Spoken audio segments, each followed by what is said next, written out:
Close to 2/3 of companies that grant restricted stock units pay out the RSUs on or after retirement. But did you know that paying out RSUs to retirees can change when the awards are subject to FICA tax? Let's talk about it.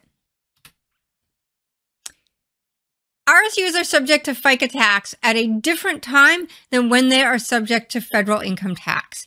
RSUs are subject to federal income tax when the awards are paid out. Now, usually that happens on the vesting date. Sometimes it can happen after the vesting date, and sometimes it could happen before the stated vesting date. For example, if the award holder retires and the award provides for accelerated vesting upon retirement.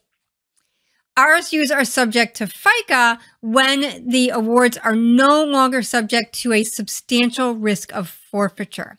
Now, usually the risk of forfeiture lapses when the award vests. And if the award's paid out at that time, that means all the tax happens at that time, both federal income tax and FICA. But there are some circumstances when the substantial risk of forfeiture can lapse prior to the stated vesting date. And the operative word here is substantial. We don't need all risk of forfeiture to have lapsed. We just need most of the risk of forfeiture to have been removed from the award. And that can happen when the award provides for a payout on or after retirement and the award holder is eligible to retire. If someone's eligible to retire, chances are when they leave the company, that termination is going to be treated as a retirement and their RSUs will be automatically paid out to them. As a result, those RSUs really aren't subject to a substantial risk of forfeiture. There might still be a limited risk of forfeiture. For example, maybe if the award holder were to be terminated for cause, they would still forfeit their RSUs. But that limited risk doesn't usually constitute a substantial risk of forfeiture. There are a couple of different situations where this can come into play. Now, again, in both of these situations, the RSUs are being paid out either on or after retirement. In my first example, we grant the RSU to someone who's not yet eligible to retire, but they become eligible to retire before the stated vest date in their RSU award. As a result, once they become eligible to retire, their RSU is going to be subject to FICA. Now, this doesn't change the federal income tax treatment. We still don't need to collect federal income tax on the award until it's paid out, which might be when the award holder retires, or it might be the stated vesting date under the award. In my second scenario, we grant the RSU to someone who's already eligible to retire. In that case, the award is going to be no longer subject to a substantial risk of forfeiture immediately at grant and is subject to FICA immediately as well. The federal income tax is still not due until the award's paid out. Now, you might be thinking, gosh, how am I going to manage all of these FICA taxes?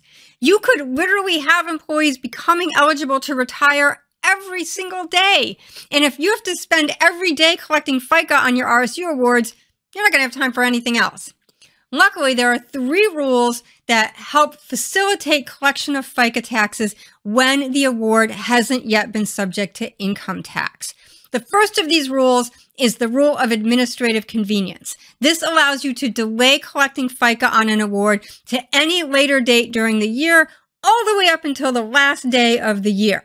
So with this rule, you could aggregate all of your employees who become eligible to retire during the year together and collect FICA on all of their awards on one day at the very end of the year. The second rule is the lag method. The lag method allows you to delay collecting FICA for 3 months. That doesn't get you down to just 1 FICA collection date per year, but it does get you down to just 4. These rules can be used together.